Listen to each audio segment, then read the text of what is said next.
نوم یې راڅخه غلا سوی دا ځین عزیز وایي موږ ملا ده وروره دغلته چې زده کړه مغلته راشه یېره دغه ځای ده ګوره سپین ږیری ذاتې که نه اوس خو ښه تکړه یې ځوان یې اخر قبر ته ورځې کلمه طیبه ووایه طیبه تو نه په څه شي مسلمان یې ته اوس بکلمه په کلمه ووایه که نه بسم الله الرحمن الرحیم الحمدلله رب العالمین الله اکبر الله اکبر انا الیه راجعون په دې باندې ته ځان مسلمان بولې غوړ لمونځ باندې وایي جوړ ته به ښه ده خیرات قراري ده ته ووایه کلمه تر اوسه دې کلمه نه زده سبحان الله کلمه مې زده ده خو راشه غلطه ده وسړی غلطه ده خو وي تر اوسه دې په دا ځوان په څه شي کړی ده مونځ کوې ولې نه کوم څو وخته مونځ فرض ده 5 ښه سهار لمونځ دې وکړو په څو رکعته مونځ ده سهار 4 څه رقم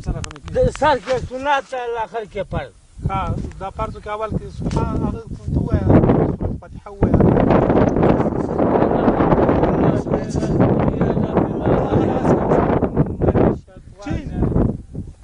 الحمدلله وایه الحمدلله رب العالمین اعوذ بالله من الشیطان الرجیم ها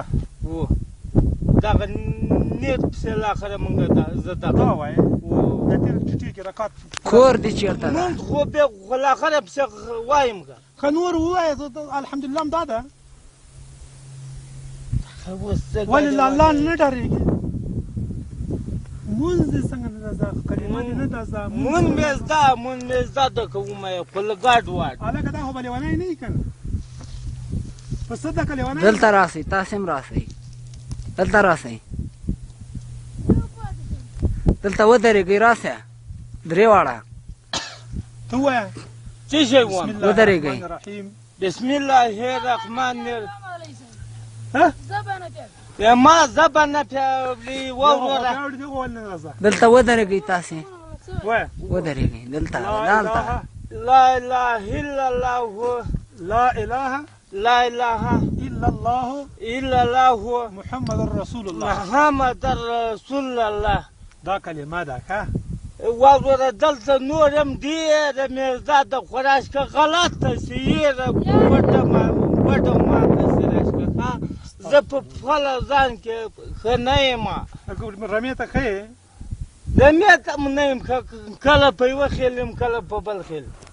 نه ښه تکړه یې ښه تیار یې لمونځ نه زده ګوره مونځ بیا له پلار او له موره زده کړی ده له ملایانو ته مې تېر کړی ده خو یو کار ده چې زه یې زر ول نه شم ویلی زر ولې زر ولې څه شی اینه چې داسې بلاګي باندې نه شم ویلی بلاګي په زیر یېر ته نه شم رسولی زیر یېر ته نه شې رسولی پوه بیا که نه نور خو خپل مونځ او هغه څنګه ده کتګۍ ځوان دی رمې په وویل وزه او میږه او دا مېرمنې هغه خو پسې روانې که ښه یي که بد یي خو ته هم ښه پوهېږې والله که پېپې په زور ور پوهېږې